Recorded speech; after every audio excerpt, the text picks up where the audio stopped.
economic and racial segregation. According to the New School, 40% of New York City kindergartners enrolled in schools outside their neighborhood zone with the hope of bridging the gap and getting an equal chance at success.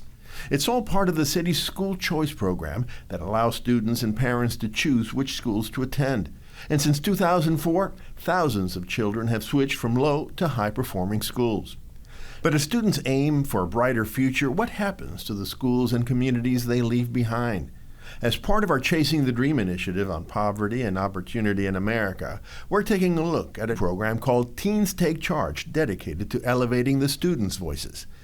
Jack Ford sat down with the program's facilitator, Taylor McGraw, and its media communications leader, Dulce Marquez, and he began the conversation by asking how the program got its start.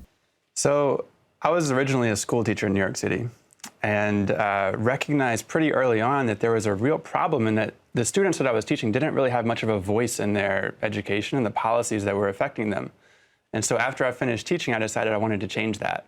And I linked up with a guy, my co-founder, Adrian, and we decided we're going to do a podcast, right? So I've got my podcast equipment. I start going to high schools around New York City, interviewing students about their education.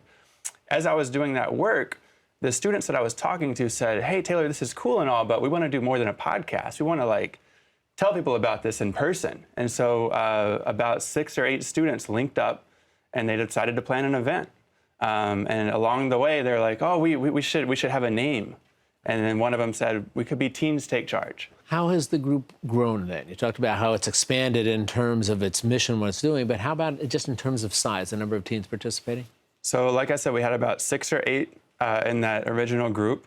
Now we have more than 30 students who are in some form or fashion involved in Teens Take Charge. And when we have events, we have upwards of 300 people at those events. So, Dulce, how did you get involved with the Teens Take Charge program? So I'm part of SEO Scholars. It's a academic programming. It's an 8-year academic programming for students who are low income or define themselves as low income. And technically it helps you graduate college, not only graduate high school, but college. And so Taylor is actually an instructor at SEO. And he came in I believe around August, introduced the senior class, the upcoming senior class about Teens Take Charge. And I became interested when he first said, New York City had the most segregated public school system in the whole country, And I believe he started off by saying, which, state has it? He asked that question. Sure, tossed it out. And were you surprised when he said New York? I was completely surprised. I mean, you're kind of born into the system, and so you don't really, take a step back to look at it. And so when he said that, it was just like a blind off thing. And so I knew I had a lot of commitments during that time, but I said, somehow I have to get involved.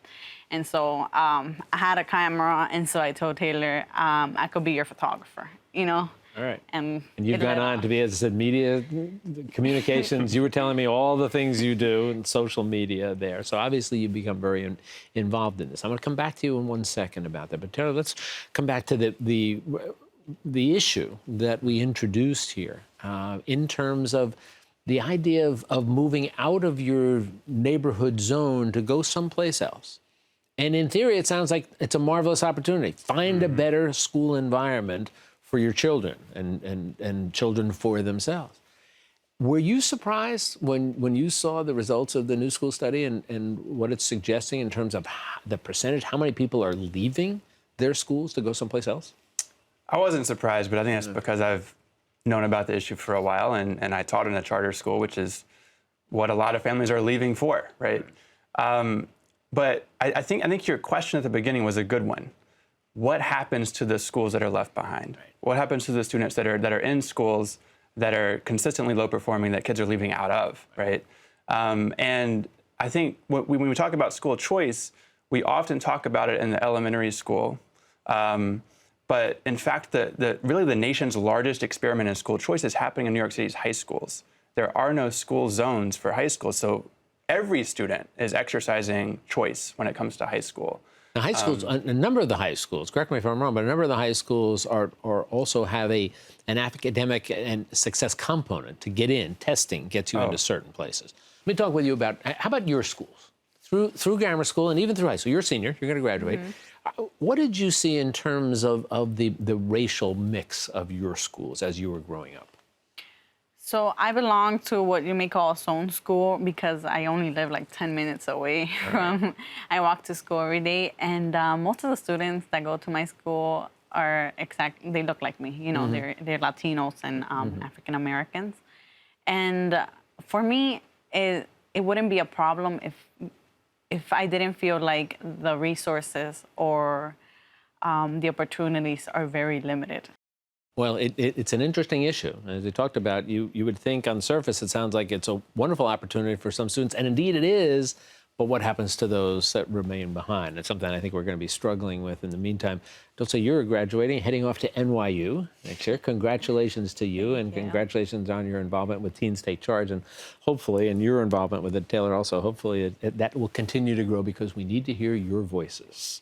Voice of young reason. Yes, which we will do. be helpful. Thank you for both of us, and you both be well. Take care. Thank you so much. Thank you.